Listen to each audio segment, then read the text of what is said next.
Welcome to Computer Repair Podcast, episode number 317, Tech Reputation. This is our live show where we discuss the ins and outs of running your computer repair business. Our show today is brought to you by Instant House Call. Remote support that is easy for you and your customers to use, that's a must-have tool with features like on-demand for your break-fix customers and unattended for managed services. You can do automatic repairs with the auto repair built-in software, and it will save you time and money when you're supporting your customers. Check it out for a free trial at instanthousecall.com. Use the offer code PODNUTS. And also buy FreshBooks, the simple pain-free invoicing solution for freelancers and small business owners. For a 30-day free trial, just go to freshbooks.com/PODNUTS. Enter PODNUTS in the How Did You Hear About Us section. Let me introduce the co-host. We have John Dubinsky from the Maven Group. John, how you doing? Could unmute myself, I'd have you 5x5, Jeff. I'm locked and loaded, ready to go. Awesome, man. Good to have you. And also joining us for the first time is Ramey Bell from TechReputation. Ramey, how you doing? Great, guys. How you doing? Good to be here. I'm excited to talk about online reviews and all the things that go along with that. So we'll get in that in a little bit. First, we're going to start off with our tips, tricks, story section. And John, I'm going to kick it over to you, and I'm going to take a little bit longer while you're finishing up that swallow of water, and go. Yes, water. All right. So, hey, this first tip is one that I stole from another podcast, but on, I think it was Windows Weekly over there with Leo Laporte. They have a nice little image deployment software package. And if you go to the link in the show notes, it's called Smart Deploy. You get 15 licenses and a free year of support, claimed to be a $720 value. I don't do a whole lot of imaging, but if I was in that area, and from what I read on the quote unquote marketing pages, it sounds awesome. And this would be something I would definitely delve into. I mean, we're talking about imaging over Wi-Fi, imaging over with just one link that you could email to a customer. I mean, a lot of cool things. So check it out. 15 licenses for free might be a great way to test it out. Second up, Solarwinds. Our friends over at Solarwinds RMM did some research on IT tech trends. Pretty interesting read, very cool infographic, easy to just scroll through. I'll put the links in there. Really what the tech trends are talking about are basically technology skills for us as techs. Three quick things that I really got out of it is technicians are saying, hey, we don't have enough time or budget for training. I'll fall back on that time thing. 70% of us are not completely confident in having all the necessary skills. Whole reason for the CRP group. I'm right there with you. You know, I go back to we don't know what we don't know, or the only thing I'm sure is I don't know everything that I always say. So I think it's a great read, and it might open your eyes to what maybe you don't know and maybe where you got to build some strengths. Moving on down the list, I mean, everybody's probably heard about this, but here's two little links that you might want to share with your customers in some sort of marketing way to build your tech reputation, if I might say. Office Depot and Office Max got a little malware scam going on to try to get end users to think they need their service, and they've been fined by, I believe, the FCC for that. The other link that I think is really interesting is the Double D's, Donna and Dave over at Help Me With HIPAA, have an interesting podcast where they talk about third-party breach stories. And the great thing about this podcast is it would be a link you could share with all of your customers that talks about an accountant getting hacked and another little hack. And it's just plain English. And they share the notification letter that the accountant sends out to all his customers. I mean, it really breaks it down into one of those feel things like this could be your typical small business customer. He explains how it happens. And, you know, sort of give your customer that pucker up effect. And it's not information you're telling them. They can read it somewhere else so they know it's for real. And last but not least, in the CRP group, somebody asks, hey, how do I scan myself to know I'm secure? And I'm talking about your computer networks and your client networks, not yourself. Check yourself, not scan yourself.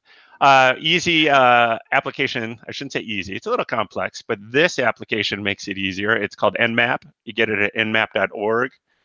This is the software application. Keep in mind that Nmap is a command line utility you can run from any Windows machine as well. But the cool thing about Nmap, and this would be for your local LAN, is you could point Nmap at a local printer, at a local computer, at your server, and tell it, scan it. and it'll come back and show you all the ports that are open, UDP, TCP, all this kind of stuff to give you visibility into what is happening. And to reverse that, you can go on the web, and there's a lot of tools that'll do this, but you could do a net scan or some other scans from like grc.com, or another neat little site I like is called Network Appers, APPERS.com, and they have a bunch of tools that allow you to do scanning from the WAN side into your LAN. So let's say you open some ports in your firewall and you actually want to make sure they are open. You could do that, or you could just do a scan to say, hey, why are those ports open, and figure that out. So a couple quick tips there, and that's nmap.org or networkappers.com. And that's it for the Jeff. That's it for this week, Jeff. Awesome. That's it for the Jeff. That's it for the Jeff. That's all I'm doing for you, pal. That's what I get for looking right at you in the camera. Shook me up a little bit. That's awesome. Appreciate it, man. All right, and Ramey, what do you got for us this week? Man, after that, I only have one tip. John, you must spend a lot of time on those tips. Those are great. Slacker. Yeah, exactly. My tip is on the marketing side, since my company is a marketing company, but I don't really want to refer to it as a marketing tactic. If you can see in the camera, it's a thank you card, and this tactic is more of on the human touch side, and that is sending thank you cards to your customers on a regular basis. And the benefits are beyond belief when you use them on a regular basis. 3 examples that I can bring out. Joe Girard has got the world's record for selling the most used cars as a used car salesman for sending thank you cards out. It was one of the ways he did it. Another example was a shoe salesman, a women's shoe salesman. I worked at Nordstrom's here in Seattle, and he would have ladies line up waiting to have him fit them with shoes while his peers were standing with their hands in their pockets, simply because he sent thank you cards out. And then in my business, I sent thank you cards out, and I'll explain why and how TechReputation came to be. Helped me triple the amount of sales that the shop was doing before I bought it within about 8 months. So it's a tactic, not a tactic, but a way of really helping with your reputation, not only online, but in our personal level. That is awesome, and that is a great tip, and something we've talked about in the past. And it always needs reminding, because I think at the end of the day, a lot of people go, "Man, I don't have time to do that." Yeah. And I've got made up postcards with all my information already on it, and myself or my wife can actually fill that information out, put a postcard stamp on it, which is a little bit cheaper than your regular postage. Saves a little bit of money there. Send those things out, and it works wonders. And especially you send them out just thanking people for their business, even if it's not just thanking them after their business immediately, but down the road, it kind of gives that personal touch. And especially when you write on it with a real pen, people kind of look at that and goes, hey, it's not just a stamped, signature or whatever. If you wait for just the holidays to do it, the impact, the effect is not as well taken as, wow, this is a surprise that came in the mail and I wasn't expecting it. And that is exactly why I do not celebrate Hallmark holidays, because I'm going to do that when I'm feel good and ready to buy some flowers for my wife or send her a card or whatever. And I still need to get better at that, doing that in the just whenever. I didn't mean to bring up that debate. I think what you guys are really saying is make sure the message that you send with that card is, what do I want to say, genuine? Not just, the realty card you get in the mail because it's your birthday and you happen to be on somebody's list. I mean, that's just landfill, in my opinion. But, that genuine thank you message, maybe a little something you talk to the client about. I think, just like Ramey said, it's anything you'd like to get. Really. Exactly. Yeah, exactly. All right. Very good. All right. So my personal tip is something I've been doing over the last week. I got back from a vacation about a month ago, and I understand what everybody goes through, with my schedule and everything. Just trying to catch up on just life, household, emails, business, taxes, all that kind of stuff, schoolwork, et cetera, et cetera. There's a lot of stuff that always needs to be done. And a lot of times we get overwhelmed because we'll have this big list. And we talked about to-do lists in the past, and we talked about how they really don't work. I guess to-do lists are good to at least have a running tab of things that need to be done. But what I discovered was, and this was probably over the last couple of weeks, is that if I just do one thing on that list per day, just one, it could be a 5-minute task, it could be a 20-minute task, it could be a 2-hour task, whatever it might be, but I've got some time and I'm going to go ahead and I'm going to deal with that one task. It feels so good to accomplish one thing, because here, I don't know how other people's minds work, but I'm going to tell you, when I've got a list this long, now my hands are way far apart for those who are listening audio, I'm sitting there thinking about it all the time, because it's like, it needs to be done, needs to be done, needs to be done. And so instead of me going, hey, it needs to be done, and the list just getting longer and longer and longer, if I can just take one little thing, I'm sending an email to somebody I need to get in contact with. I need to put an order in for something. I need to, whatever, make a piece of paperwork for my business, work on something in my business, work on marketing, whatever it might be. But just take those one little tasks, whatever they might be, get them done. And then at the end of a couple weeks, a month, all of a sudden you're like, man, I accomplished a whole lot.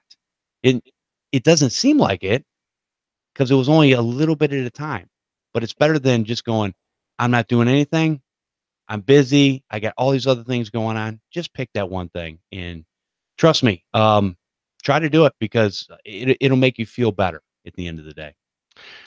Joe, Jeff, this might be a separate show topic, but how are you tracking those to-dos? Are you a calendar guy? Are you using a task manager guy? And this might just be a conversation for us to have in another show, and maybe bring on some other. But what's your magic sauce to getting those actually completed? Your tech ticketing system. That's a good question, John. That's a very good question. And real quick, and this would be a excellent show to get into. And I think there's a few experts out there that we could bring in that could actually talk probably a little bit better than even us. But for me personally, my schedule is 100% on, well, I shouldn't say this, 99% on my calendar. Everything I have to do, from working, going to school, whatever tasks I had to do during the day, podcasts, all this kind of stuff, all that stuff is in my calendar. It's all slotted out. There's buffer in between. And then I use Microsoft, their to-do list, just because it's on Windows. I like Windows. And but I don't really have it notify me. I will just go in there and look for I'll have a list of personal tasks, business tasks, etc. I have them broken down, work tasks, whatever they might be. I'll go in there and look at them once a day, and just pick one.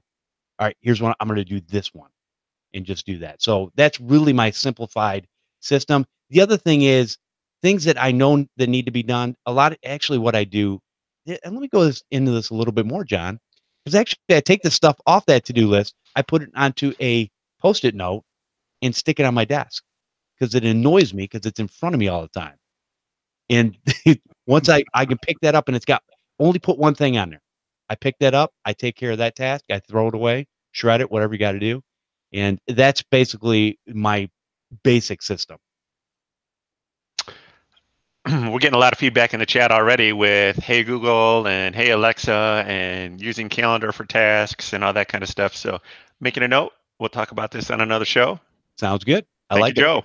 All right. All right. Let's take a quick. I haven't even been drinking that much yet. Jeez, that much. Oh my gosh. All right. Let's take a quick break before we get really silly and get into our main topic. Not that our main topic is silly, because I'm not saying that, but John's getting kind of a little silly. All right. So anyways, we're going to talk about TechCon Unplugged. Where's it at? Grand Rapids. Wow. I can't even talk today. Grand Rapids, Michigan. What date? What are the dates? September 20th through the 22nd, 2019. Here's what you're going to get. You're going to get all meals and snacks at the event. You'll be well taken care of. We're going to have dinner on Saturday night at Dave & Buster's with a game card where you can play some games, hang out with your peers, and talk shop personal lives, whatever you want to do, just hang out with real people, shaking hands, kissing babies, all that kind of stuff. And we're also going to have good, wholesome IT content with community invested vendors. That's the vendors out there that actually care about our bottom line. And in turn, we care about their bottom line so that we can all stay in business and do what we need to do with the help of our vendors out there and the help of our peers. So that's why we're putting this event together. Go to techconunplugged.com. And also, as a side note, and I don't know why I didn't mention this before, but we actually have an event page on Facebook, and anybody can go to that. It's open to the public. You can just search for TechCon Unplugged. You'll find that. And if you plan on going, even if you haven't bought your ticket yet, you can say, hey, I'm interested. If you want to ask any questions, that's a great place to ask some questions, and we'll answer those as we go. So, but yeah, techconunplugged.com and facebook.com. Just look for TechCon Unplugged, and you'll see it there. And as always, you can always send us emails and all that kind of stuff too. Putting the link in the show notes right now, Jeff. Awesome, man. All right, so now on to our main topic. Easily generate more online reviews for your IT business. Who doesn't want to do that? And we're going to talk with the expert for TechReputation. And Ramey, I want you to kind of start off a little bit and tell us basically how you got started in technology and how you got to where you're at now with starting up TechReputation and all the things that you're doing with that. Sure. Well, I'm kind of a hybrid of sorts in that I've spent an equal amount of time in both as a tech, just grinding it out in the trenches, and also as a sales and marketing person on the tech side. So I was able to go out and accompany techs and help sell products for not an MSP. It was called a system. It was a system integrator, is what they were called at that time. That shows my age. In fact, the last system integrator that I worked with started as a tech and then moved over to sales and marketing. But before I had my my shop, I spent an equal amount of time, selling and recommending technology. I didn't go to school; it was all self-taught, which I didn't go after a whole bunch of certifications and so forth. So, from that standpoint, I had a lot of learning to do in my career. But I've spent quite a few years in technology. 7 years ago, I walked into a shop and was at the time selling digital marketing, and asked the gentleman who owned the shop what he was doing for advertising, marketing, if I could help him bring in more customers. And he said, "Oh, I got all the customers I need. Word of mouth, blah, blah, blah. And in fact, if I could sell this shop and buy a sailboat and sail away, I would." I said, "Really?" I said, "How much do you want for it?" And he gave me a price, and I looked around and I saw the location of the shop, and how kind of nice location it was, and the shop seemed real busy. And I thought to myself, I'd probably pay him 50% more than he offered. So I went and raised the money through family and bought this break fix shop 7 years ago. And when I purchased the shop, I worked with him for 3 weeks because he was really concerned about turning over the shop to someone that was going to take care of his customers. And despite the due diligence that I did with talking with customers, working in the shop for 3 weeks, seeing what was coming in and out of the shop, my wife who was working in the shop with me, were noticing customers coming in saying things like, "I'm so glad you're here. The previous owner was so bad, and he just treated me so badly. His customer service, he was rude," and on and on and on. And as weeks went by, I started really seriously thinking about, does this shop have a bad reputation? And the straw that finally broke the camel's back was when an elderly lady came in and said, "I'm so glad you're here because of that previous owner. He scared me."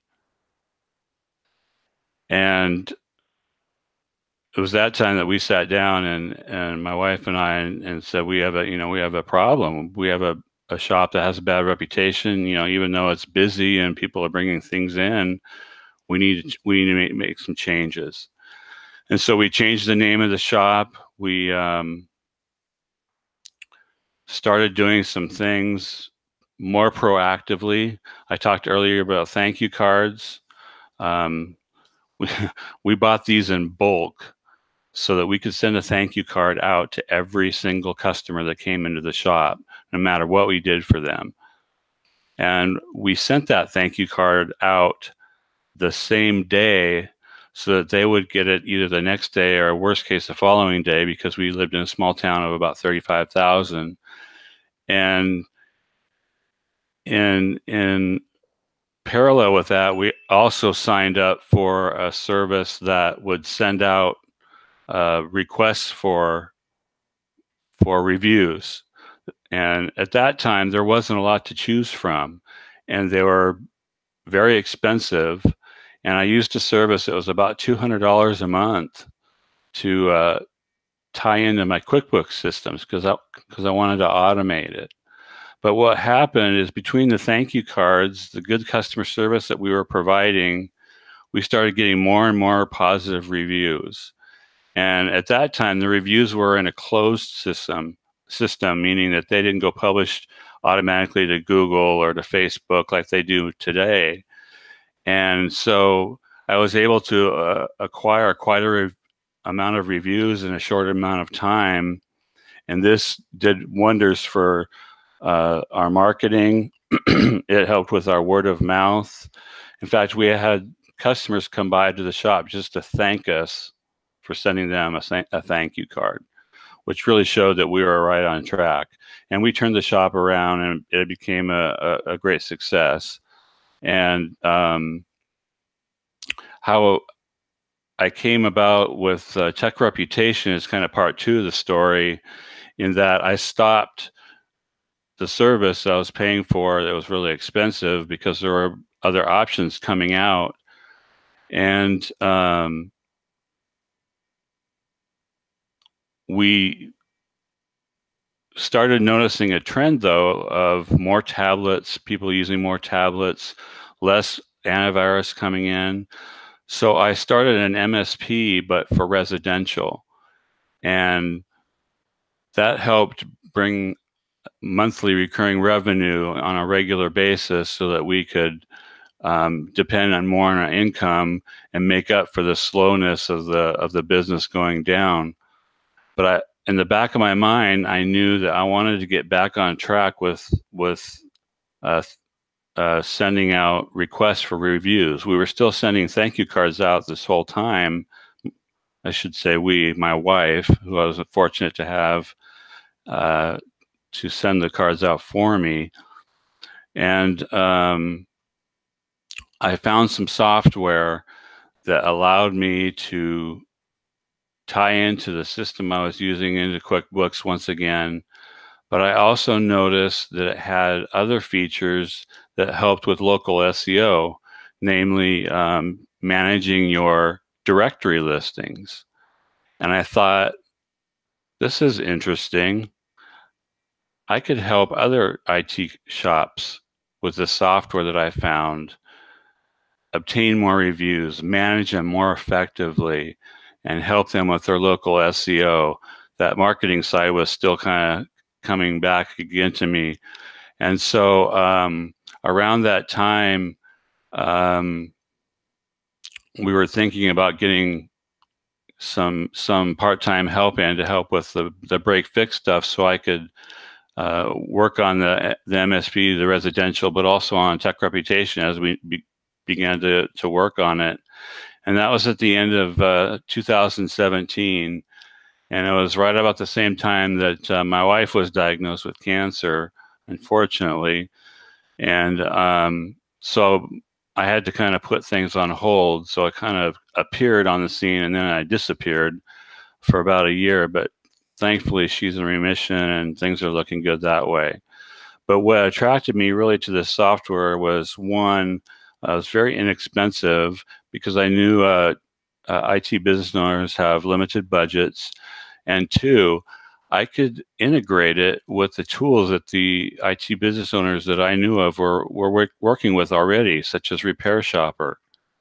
And that automation is what I thought would be one thing that would make things different with what was available on the market. And that's what got me really excited about trying to help other IT business owners. I'll tell you what, that is a a great intro story to yeah, basically where you got started and how you got to where you're at now. That's awesome. And one of the things I want to, going back to the beginning of the story when you were talking to that shop owner and he said, I word of mouth is you know, my number one thing. Something I started thinking about, and I was thinking about this week because I knew this interview was coming up, but I started thinking about word of mouth marketing and how important it is and how really that's what a lot of businesses are based on. And I started thinking about the online reviews. And really, if you really think about it, and I don't want to steal any of your thunder, but online reviews is really word of mouth marketing, just in a different form. Instead of person to person, it's person to thousands of people that are online that can actually purview the reviews and all that kind of stuff. So, very interesting beginning there. So, if you want, John, do you have any questions or anything? I'm writing them down, so whenever you want, just Okay. So let's go ahead and talk a little bit about what tech reputation is. I know you've got some statistics and different things that you want to talk about. So let's go ahead and go into that portion, and we'll start pulling some information out and maybe throw some questions from the chat room and such, or anything that John or myself might have. Well, if I can get across two main things today in the interviews, one is that customer reviews really impact your bottom line, like it or not. And that's just the way things are going today. And that automated software such as TechReputation is what will help you get the job done properly and the most effectively. Your point about word of mouth is actually one of the statistics I was going to bring out. That traditional, if someone told you, oh, I just depend on traditional word of mouth today for advertising, well, they're full of baloney, because it's changed. It's all online. And if you ignore that, it's your own peril, really, because it's different. And I'd like to read a few statistics. I don't want to bore too many people, but these statistics are really important in showing how important modern day reviews are and the amount of people that affects, really.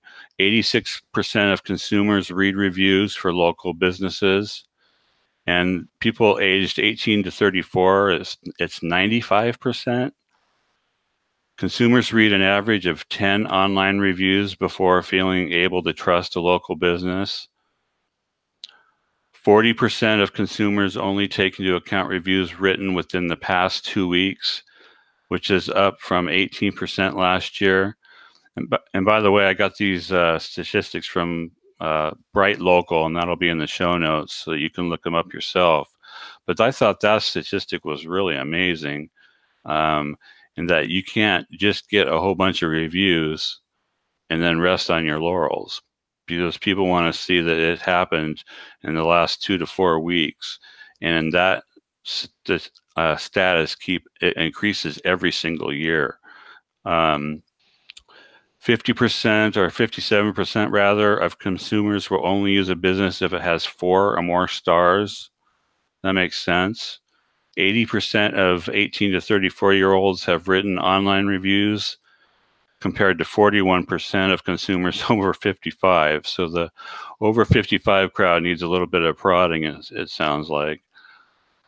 Well, I'm not over 55, but I'll tell you from my point of view at 49, I'd rather stick a fork in my eye than write an online review myself. Jeff, we value your opinion. Why are not you giving that to the rest of the internet? I just don't have time. And I'm sure we're going to get into this too, of, you know, how important, and you had me at automated right there. You had me right there. Done. Automated. I like that.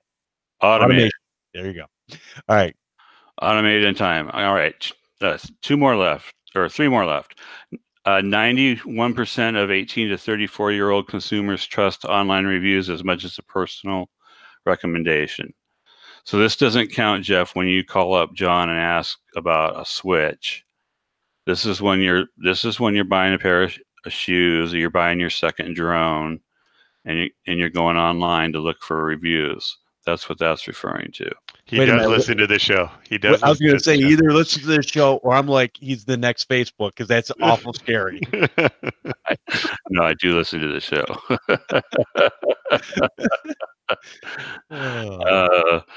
And 89% of consumers read businesses' responses to reviews. So that's pretty interesting. And the most trusted review sites are Yelp and Facebook, followed by Google and the Better Business Bureau. So we all can have an opinion on Yelp and their business practices, and how they operate. But have your shopping habits changed over the years, Jeff or John? Changed as far as, I mean, I probably, that's an unfair question to me, because you're looking at a guy who's had a cell phone only since 1999. So I'm outside the norm. I've probably been shopping online forever. Yeah. But yeah, in times have changed. I understand exactly what you're saying, because times have changed. It's easier to love them or hate them. I spend a lot of money with Amazon. That's all I'm going to say. Yeah. Well, let's just be honest. My wife and I just bought a new bed, and besides the personal questions we asked family and friends and what they've done and all that kind of stuff, obviously online reviews played some sort of decision or process in our decision-making process as we called down the thousands of possible options on choosing a bed. Obviously, none of those opinions actually relate to how it feels when I'm laying in it. But I think those are the sort of things, just like Ramey said, that build confidence into narrowing down that list and then choosing a provider, in our case, a tech provider, that is known, likable, and trusted just based on those reviews. Excellent point there. Right. So yeah, I would say between the both of us, and John, I'm sorry, let me digress for a minute, Ramey. I'm sorry, but John, what type of bed did you end up getting? I gotta look it up. I don't know how to spell it. I didn't choose it. I just lay in it, Jeff. I'm married. You know that. Is it Stava? It's great. Okay, great, awesome. All right. I'm sorry. I'm just curious. I didn't know if it was a Casper. I'll put it in the show notes. Stava, Stavaa is what we chose, and awesome. So far it's been great. Good to know. And you can't pronounce his shoes either. Yeah. One. Hey, it's Hawaiian by a French company. Who would have thought? Anyways, back on topic, Ramey, I have a question. So I don't do any of this. And maybe it's because I'm not actively marketing. But if I shifted gears and said, I want to go back and get a couple other techs, grow my business and all that, obviously I would be pushing forward with some sort of marketing plan, which obviously my Tech Your Reputation online would be huge. But one of the things is, as I always say, the only thing I know for sure is I don't know everything. And obviously right now, I don't know what my online tech reputation is, if I even have one. Maybe you start from ground zero because you don't look that, or maybe I don't know what other people way back when I did residential might have said about me in the early days of Yelp or Google or that sort of thing. Is jumping on board with Tech Reputation one way to sort of figure out what has happened in the past and then move forward with building a positive reputation into the future? Absolutely. If it's published online, the dashboard pulls all that information in and presents it in a way that you can see basically a scorecard of your business. And with the reporting features we have, you can see, how am I doing on Yelp, or how have I done in the past on Google, and do I need to step it up a little bit on Facebook. My business is not going to be for everyone. It's not going to be for maybe a single tech that might have 5 customers and they're all, managed services, and you can only ask them so many times about how you're doing. It's probably more verbal and in person. So my ideal customer is going to be a break fix shop, whether they do businesses or residential, or just break fix from off the street, that have more of a volume. But certainly, if you're a small identity, you can go back in time and see those reviews, that as long as they've been published, the answer is yes. So sort of a question for the from the chat. The question is Yelp for techs ? And I guess I would put on top of that I guess if you're a break fix customer and it's not just restaurants listed in Yelp, I guess a end user or your customer, quote unquote, can post their review wherever they want, and you might not know about it, or you may not. Correct? Correct. Okay. That's why you need automated software that presents it in such a way that it's checking it for you. Absolutely. Hey, Jeff, they're asking in the chat as well, how many reviews does your business have? Do you track your tech reputation? I've probably got 2 reviews, one on Facebook and one on Google. Yeah, that negative one's from me, but I mean, ergo why I'm still 5 stars everywhere. But anyways, no, it's just I get it, and so yeah, it's something we don't know what we don't know. Exactly. I've never done it for my business. I understand the need for it, especially in today's crowded space with everything that's going on. Again, we talk about competition and all that kind of stuff. But the thing is, if you can differentiate yourself, just like Ramey was talking about with the thank you cards, there's so many businesses that don't do that. And you're just taking a little more effort. You're differentiating yourself from the competition.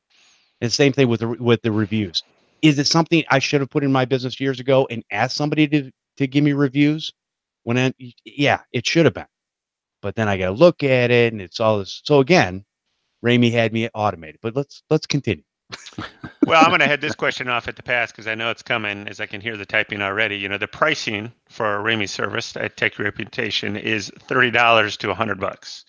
There's a 14-day free trial and a 30-day money-back guarantee, so you can try it risk-free, no problem there. And it's clearly explained on the website what you get for each pricing option: good, better, best, bronze, silver, gold. So I'll put that link in the show notes as well. The other thing I'll point out too, as I did a little bit of research for the show, Ramey has a great blog. It's not just all about tech reputation either. So I'll put the show notes on there.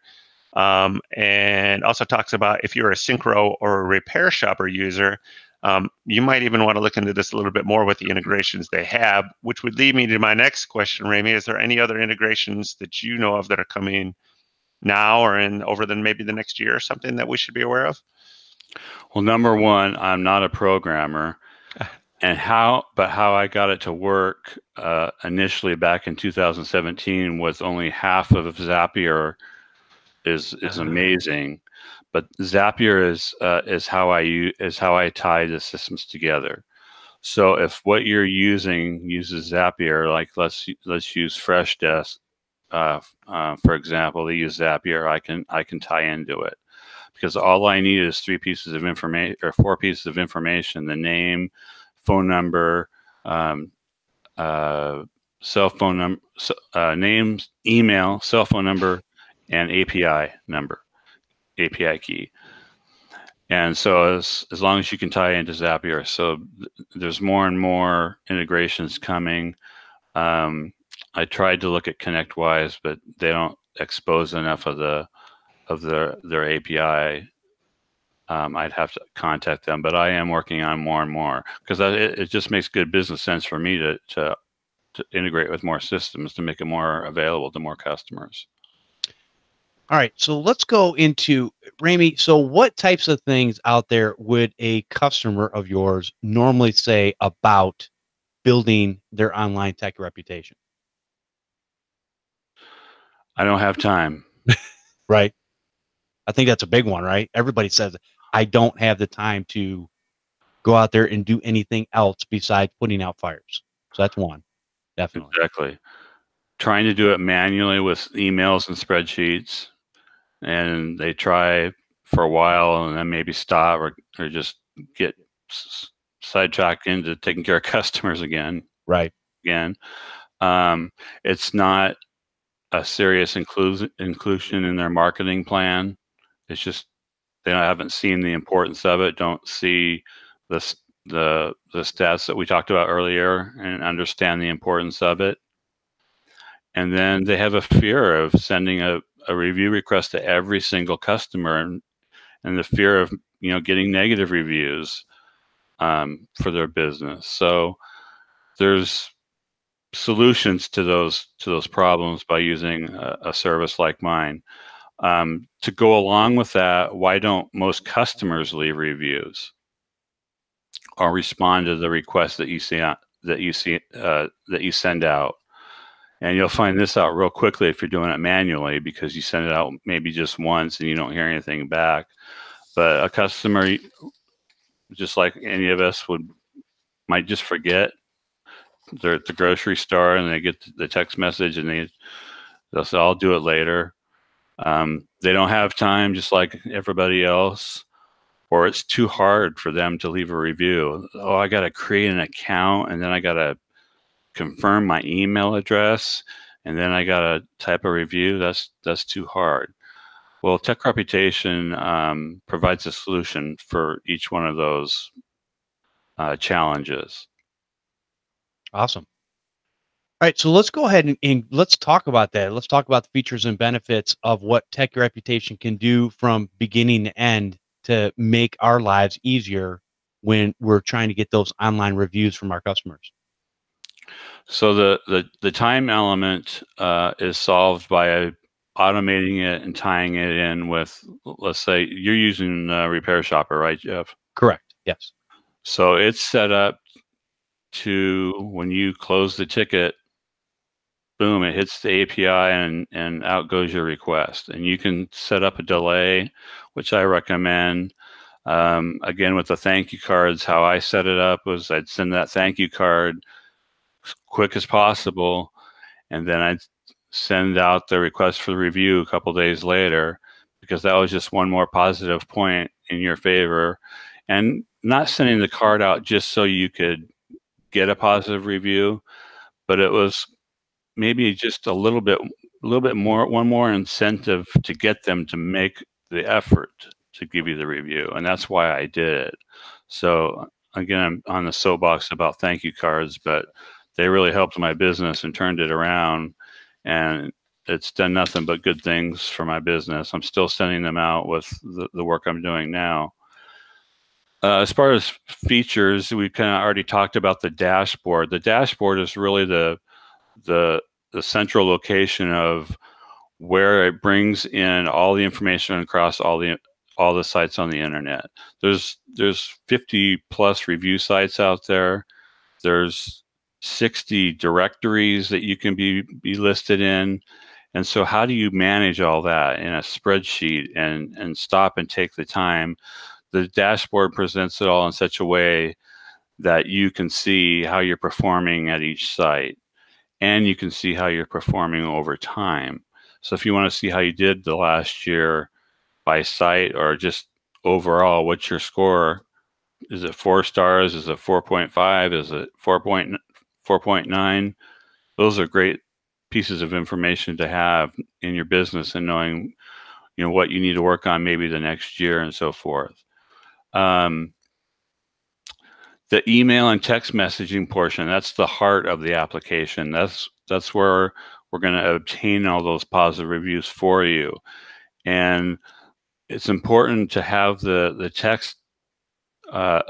texting ability, because if somebody is using an Android phone, they're already signed in. They already have an account. So this takes care of that problem of it being too hard for the customer to leave a review. They can hit 4 stars and, oh, would you like to leave a review? Well, yes. Click, 2 clicks, and they can leave a review for you on Google. It's not as simple on an iPhone, but it is a small amount of clicks to get them to leave a review. And you'll find, and you'll be able to tell on your dashboard, once again, how the reviews are coming in, if they're coming in via text message or if they're coming in via email. and it keeps track of that. Now, if the customer's too busy and doesn't reply the first time, the service allows you to gently remind them, hey, we'd really appreciate a review. And it's all in the language. It's all set up in the system for you. You can change it. You have full control. And you can set how many times it goes out and reminds them before it stops asking. Okay, we get the point. You don't want to leave a review. It'll stop. And that's where your conversion rate and getting more reviews really improves, is by the reminder. And that's why you'd want to use a system like mine versus doing this whole process manually yourself, to save money or to just say, I want to have control over it. And then the last thing is the marketing side of, well, once you get all these great reviews, now what do you do with them?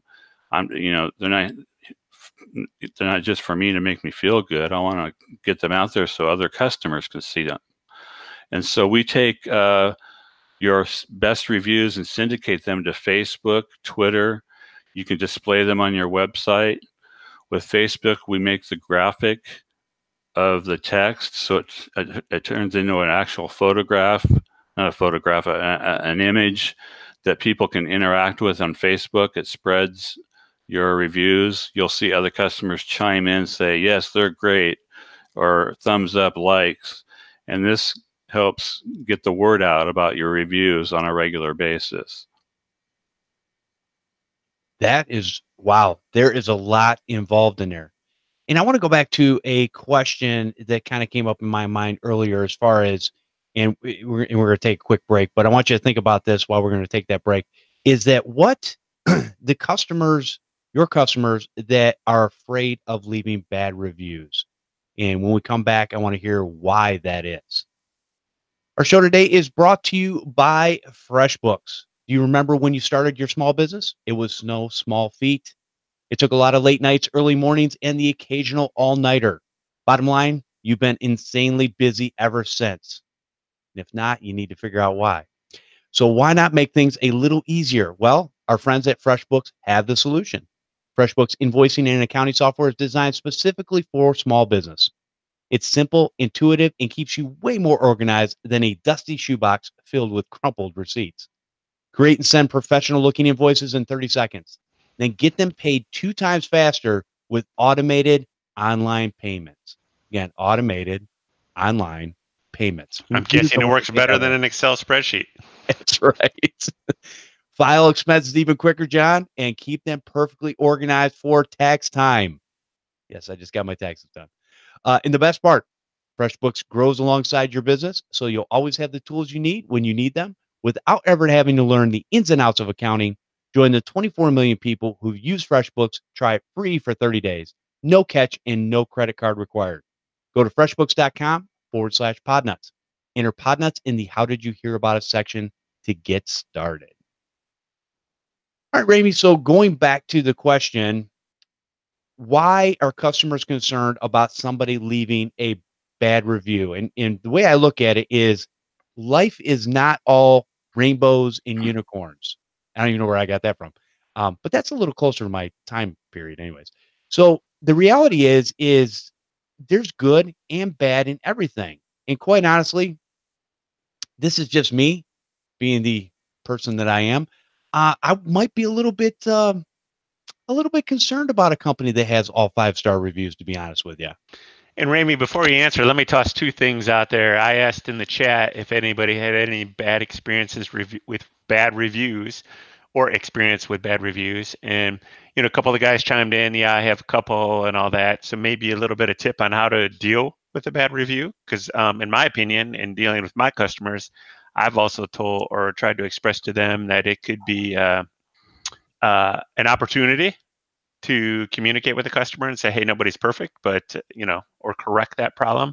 The other thing is somebody had an experience where his daughter in a different state had a problem with a different company providing a service, and that company decided to retaliate against his company in New Jersey by leaving a bad review.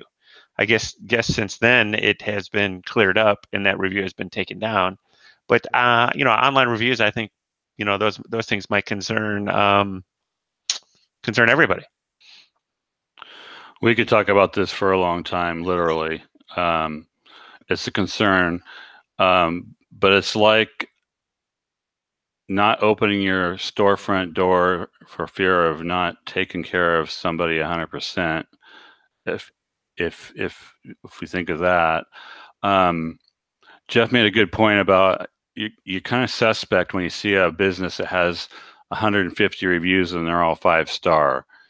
And what people sometimes forget is nobody's perfect, and consumers actually prefer to see a little bit of imperfection over time, and they like to read the responses, and the consumer is more likely to remember the response and how you took care of a situation than the original problem.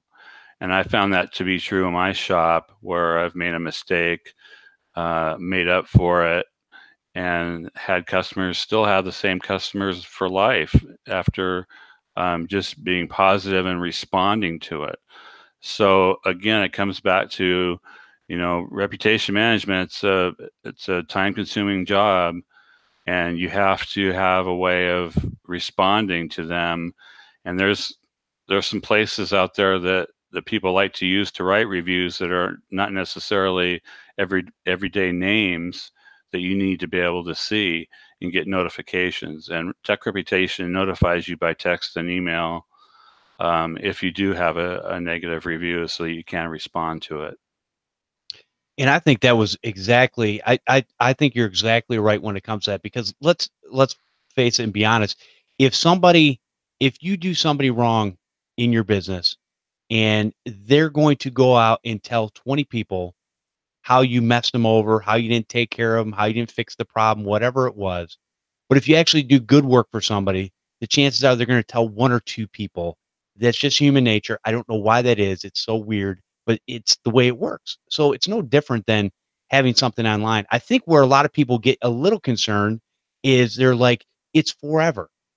But again, nobody's perfect. And I think if you don't want to do anything, again, go grab a bubble, get yourself in there, and don't go outside. And we could, don't fly in planes because they're dangerous, or it's more dangerous to walk across the street in front of traffic. All this stuff is out there, yes, but the reality is there's things that you need to do for your business to make it better. And this stuff is not going away, Ramey. I mean, obviously, this stuff is growing more and more every day, right? Absolutely, and that was one of the reasons why I wanted to start TechReputation and help other IT business owners. Is I knew from the research I was reading that things were only going to just move in that direction, more online. I mean, remember when Amazon just sold books and there was reviews on just books? Now it's reviews on everything. Yelp started with reviews on restaurants. Now there's reviews on everything, and it's just more and more sites are gonna come about. I mean, what's your rating on Hot Frog? Yeah, Hot Frog is a site. It's a directory of businesses that, according to Google, they look at. I did want to make one more point about features of TechReputation that really make me unique, in that there's so many reputation software providers out there today, but one of the things that makes me unique is that we provide what are called power listings. And all those directories that are out there, you're able to take your business information, your photos, your logos, your videos, put them in one time, and we syndicate them and keep them synchronized to all those directories. And there's 68 of them that we keep in check. Now, what's the big deal about that? Well, that's 68 places for you to appear. That's like being in 68 publications or different websites where your name, address, and phone number needs to be accurate. It has places for business hours. Do you want to change your business hours for the holidays? You can do it in one place with our system. And another statistic, in the top 3 listings in Google Maps have an average of 85 citations. So if we're helping you with about 60, 68, you need to find some more that are more locally focused. And again, it adds to the, well, where am I going to find the time? And towards the end of the show, I have a solution for that. It's another service, but I'm in the local SEO business as well as a obtaining review business with those features. Now, these citations are not the be-all, end-all for helping you in Google Maps, but combined with reviews, according to Moz.org, it's 25% of the rankings, and that's a large portion.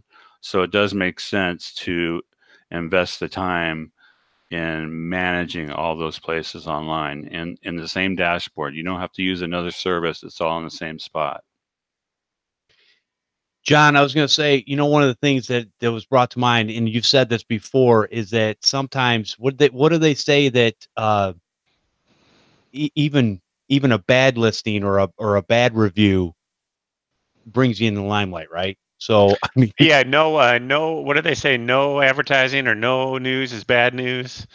No matter what. But it might be if you don't know about it. Exactly. And so I kind of like where Ramey's going with this, because you've got I'm looking at this from a different standpoint too, a little bit. You are putting yourself out there as brand recognition for your particular business, which I think is key to any type of business nowadays. Hey, Ramey, the guys and gals in the chat are saying, do you send out thank you cards as well for your tech companies that you're helping? Absolutely. I haven't been perfect with it with my wife's health, but yes, absolutely. That's nice. Cool. Good. All right. So let's go ahead. I'm going to take another real quick break, and then anything that we want to wrap up with, Ramey, anything we haven't touched on thus far, we'll go ahead and go into that. I mean, we've got plenty of time, but I just want to kind of, keep the conversation going. Okay. All right. So if the things that we're bringing to you on this show you appreciate, I encourage everyone to go to patreon.com/computer repair podcast. And I'll explain what that is in a minute. But first of all, I want to thank our newest Patreon supporters, and it is Sean Barrett and Stephen Grabowski. And we get so many new ones. We get a couple of new Patreon supporters every week. It's awesome. And it's because apparently they're appreciating the information that we're bringing, and they're supporting the show. They're supporting the needs we have here with software, etc. But the other thing that gets you is that gets you into a free, super secret Facebook group. Well, not free, because actually you're paying for it, but you get into the secret Facebook group, and it's worth its weight in gold. John, I believe we're up to 118 people now, if I looked at it correctly, unless I missed one, which is all possible. Believe me, I'll call you on it as soon as I find out here.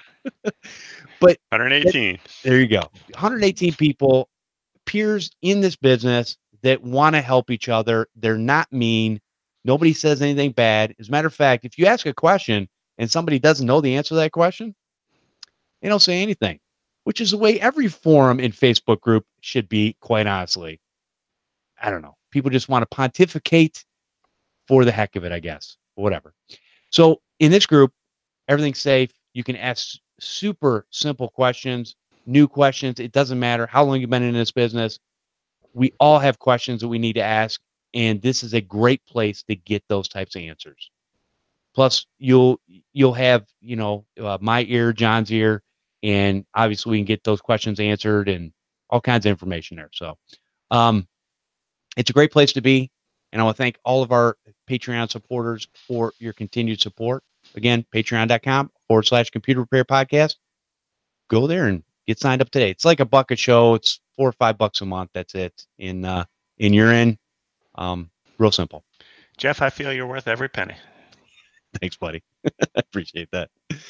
All right, going back to Ramey, so what other things have we not covered about your business? Because I think you've brought up a lot of good points thus far with your reputation online, and even me being the non-marketing, non-online person, I'm seeing the needs for this in business today. We can talk a little bit more about pricing so people can understand that.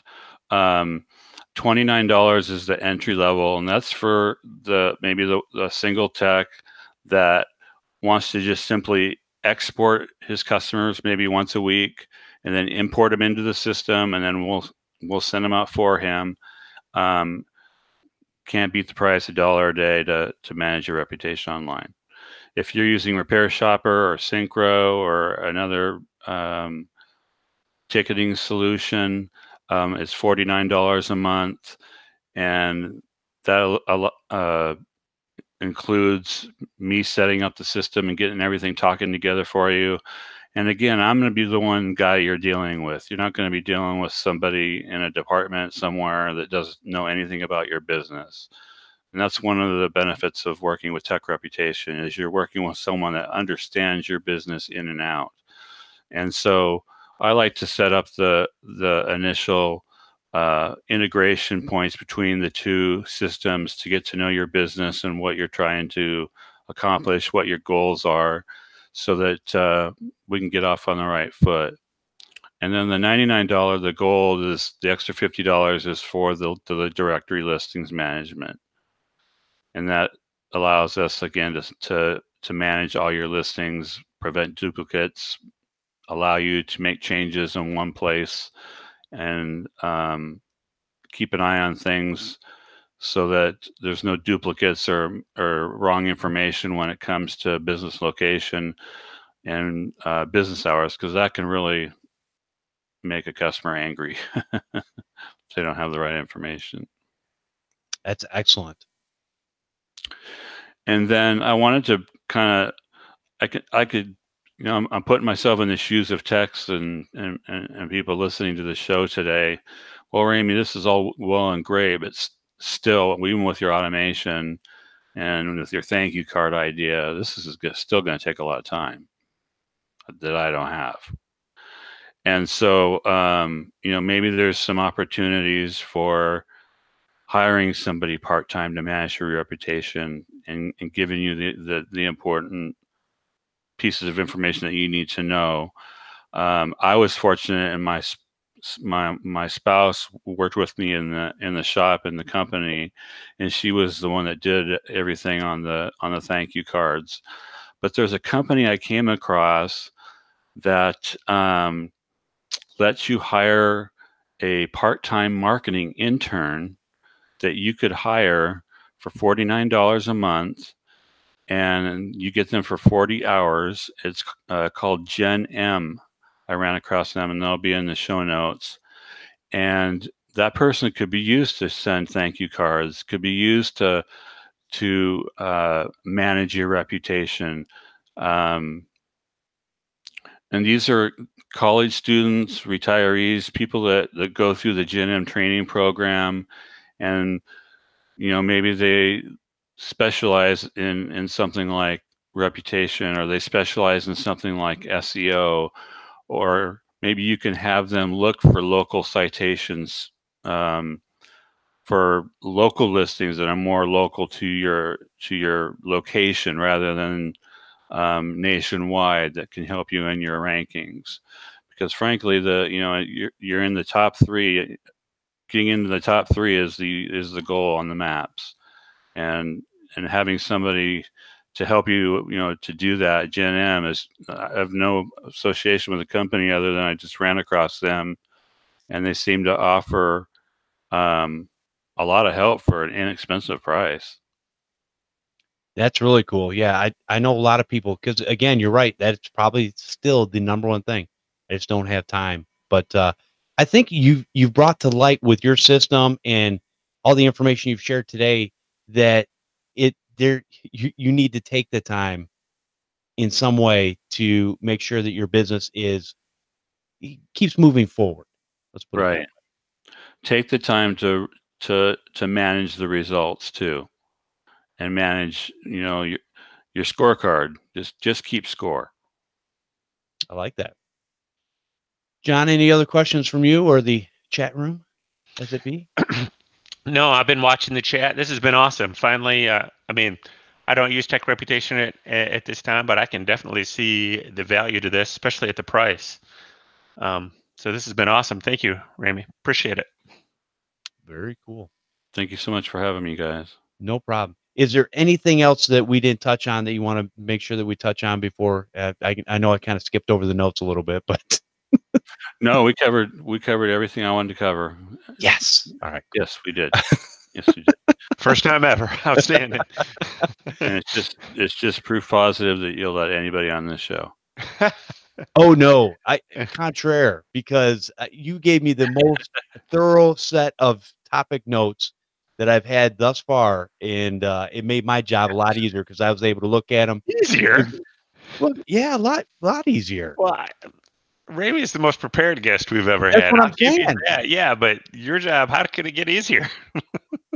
All right, I'm with the jokes. Whatever. Wow. All right. Listen, All right, John, I'm going to send over the files right after this. I want you to edit them and put them together, and I want you to post all that stuff online and make sure that I take it back as soon as I said it. Thanks, Jeff. Oh man. All right, cool. All right, so Ramey, I'll tell you what, we're gonna go ahead and I think actually we got a little bit of time and we're a little bit behind on email. So Ramey, would you mind sticking around while I read a couple emails? We might have some questions to answer and maybe you can throw your 2 cents in there. Sure, absolutely. All right. Let's go ahead and do that. All right, first email says, "Hey Jeff, home run with the compliancy group CRP episode. I've been sidestepping HIPAA clients for my own reasons, but having the option to partner with an organization that can focus supporting MSPs changes everything. Thank you, Mike Wise, proprietor." I love his signature. I am the proprietor. When I first read it, I thought he was the prospector from Toy Story, but whatever. Thank you, Mike. I appreciate that. And I'm glad that, hey, we can bring this stuff to light. This is what we do here. This is why we bring people like Ramey and TechReputation and other companies on here to share with the audience so they can get a better idea of what's actually available out there. Because I know there's a ton of things that I didn't even know were available until they were brought on the show, to be honest. There's been some discussion in the CRP group too about techs taking on their first HIPAA clients and what's involved there. So, I mean, the compliancy group is a great resource for that. Full disclosure, I am a customer. They help the Maven group or Maven group with our compliancy needs, and they're going to be a TechCon. Yes, can't wait. That is awesome. All right, second email says, "Jeff, I am a new listener. I found your podcast practical and down to earth. You guys do not blow smoke." That's good because, yeah, I quit smoking years ago. "I enjoy the advice and narrative. I was just listening to episode 313, and you had commented on how the government always goes to the lowest price. Thus, it is why we have $500 toilets. While this is comical, it is just not the case." And we'll go into this a little bit more because this is a good email. And when somebody calls me out on something, I'm an open book. I want to let people know. All right. "I am a warranted federal contracting officer, and I can assure you that the majority of contracts that I've awarded or seen awarded, whether services or supplies, are not merely just the lowest price. There's a term called lowest price technically acceptable. The key word is technically acceptable, or keyword is technically. Also, evaluation factors of solicitation and bid responses is an art form. I see it work well all the time. Government wants to purchase things like the commercial market does. They want quality products and services. Cost savings is a goal, as it is with every company. That's my 2 cents. But it is not the sole guiding principle of federal acquisition. I'm not saying it does not happen, but I work for the Department of Veterans Affairs. Thank you for that.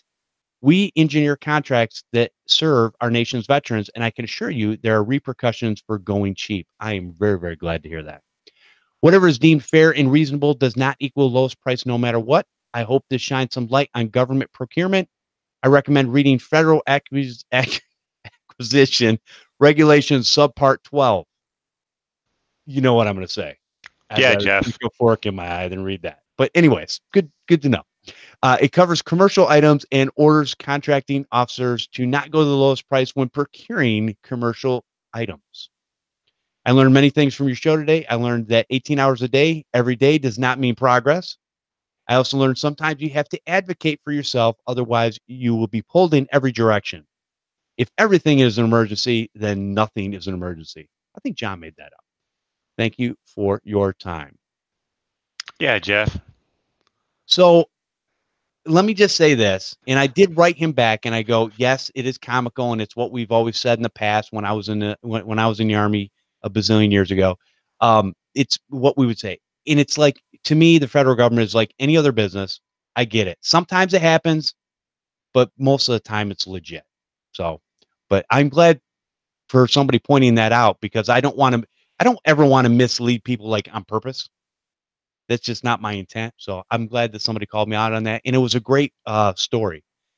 Now, here is a question that he was sent in, because, I usually respond to emails with, hey, is there anything you want to hear about? Any questions you want to ask? And so his question was, how does one start documentation from scratch? Like, is there a website that shows different methods? Ramey, I'm sure you have something to, how do you start your documentation process? Or should you? Man, that's like the worst question for me ever. Hey, you're in a room of friends right now, because it's the worst question for everyone. Actually, I take that back. John's very, very good at this. He just doesn't say so.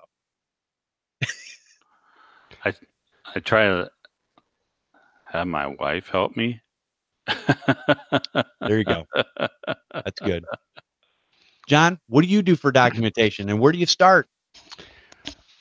Well, the place to start, I can tell you where to start. Two examples of where to start. One, hook on to Matt Ramey's Informed IT Forums. I mean, that gives you an example of some information based on hardware and software and those sorts of things.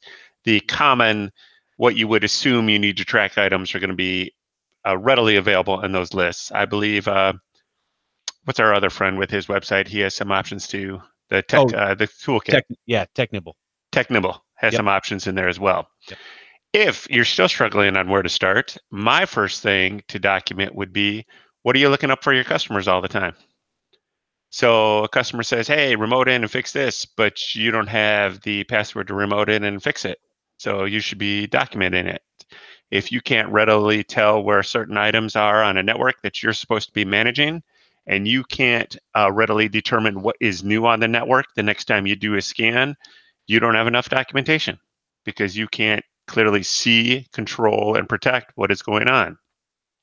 So the place to start with your documentation is on information that you need to be able to see, the data you need to see, the accounts, the users, the equipment, the accounts, users, and equipment you need to be able to control, and then add on to that those items that you need to be able to protect, as well as react to problems too. So, that's where I would start. It could be as simple as documenting emails and passwords. Maybe you make the decision not to do that, but if nothing else, you should probably have the username and password to the equipment you manage, meaning servers, routers, switches, wireless access points, so on and so forth. So the other important part of this aspect is, keep in mind, as we've discussed in this show before, that as an MSP, break fix, as a technician, that you are also being targeted, because those quote unquote bad guys know that you have all this information.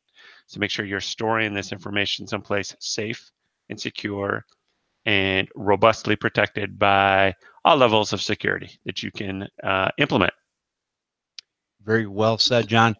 And I will say that, yes, go get the TechNibble Computer Business Kit, because it will give you forms that are easily editable.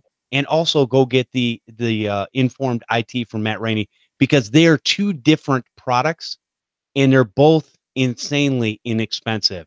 Just go spend the money, write it off on your taxes, and you can take these forms, and if they don't work for you in their form, at least it's going to give you a bunch of stuff to look at. You can pull stuff out that maybe you're not documenting, or you don't feel you need to document. You can add stuff in, and it's very easy to do. Word, Excel formats, all that kind of stuff. So I recommend that's a great place to start. The second part would be, and this is something I should have done back in the beginning, and I'm still working on in my business. That's actually my home network. Take your home network, take all the things that you do, passwords and things that you use, and document that. And you'll see holes in the system every single day as you're adding things and go, well, wait a minute, what about this? As you're running into things, then you can take that information that you've got from your own network, and now you can put that into the customer's networks and go, hey, here's all the things that I need to document to make their lives easier. And that'll be a moving document to a certain extent too, until you get it nailed down. John, do you ever stop documenting, or are there always things that you add to the list to make your life easier? You will never stop documenting. A lot of this depends on your relationship with your clients and how in deep you are, how far you've burrowed into their organization. Are you controlling or managing or helping with everything from their domain to their internet connection to their static IPs to their email service to their router to their switching to their wireless access points to their computers to their printers to their, there are tons of things you need to document. And really, documentation is twofold, in my opinion. One, if you have good documentation, it will save you eons of time. And although I have no hair, it will save you on hair loss the better your documentation is. I would be totally bald. Wait, I'd have more hair if I would have started my documentation earlier. The other thing is your documentation should protect you, meaning you're not only documenting usernames and passwords, but you're going to want to do, especially in compliance, documentation of when you did the last firmware updates on devices, your antivirus scans and what they found and the reporting you do on that. So it's not just usernames and passwords and setup. It's proving that you're performing the tasks you're supposed to be doing as an ISP. And I would suggest you do this even if your client isn't asking you for this information. Keep those reports yourself. Because if something bad happens, you know where the first call is going to be. Why didn't you? Yes, exactly. Well, it might not even be that call. It'd be, John, we need this information, or Jeff, we need this. And boy, if you can come to the rescue, I mean, look at the value that provides. So exactly, I like it. And that was from Rhett Bowling, just because I forgot to mention his name. Thank you, Rhett, for that. All right, this is a very interesting email, and I love emails like this. I love all the emails. People are very very kind in their words about the show and also sharing of information. So it's great, and it's probably still the number one way to share information online as far as the podcast is email. It says, Podnuts crew, I've listened to a lot of your episodes and have learned a lot. I'm 71 years old and I have 2 computer shops in Branson, Missouri. I fix computers in Databytes LLC. I know what you're thinking. This guy is too old to be in a computer business. I'm certainly not the sharpest tool in the shed. You're never too old to be in this business. And a lot of people will actually retire from their original job, I guess, and go into this as a second career. And there's a lot of money to be made in it. All right, I've been in this business for only 5 years, so I'm a newbie. Listen, if you're running 2 computer shops and you've been in business for 5 years, you are absolutely no newbie. You know a lot of things and you've learned a lot. Plus, you've got 71 years on this earth of the world of hard knocks that I'm sure you've learned a lot of lessons from. I'm afraid I don't have a lot to contribute, and you guys have kept me awake at night for the past 2 or 3 years. Yeah, with my irritating voice, I'm sure I've kept you awake.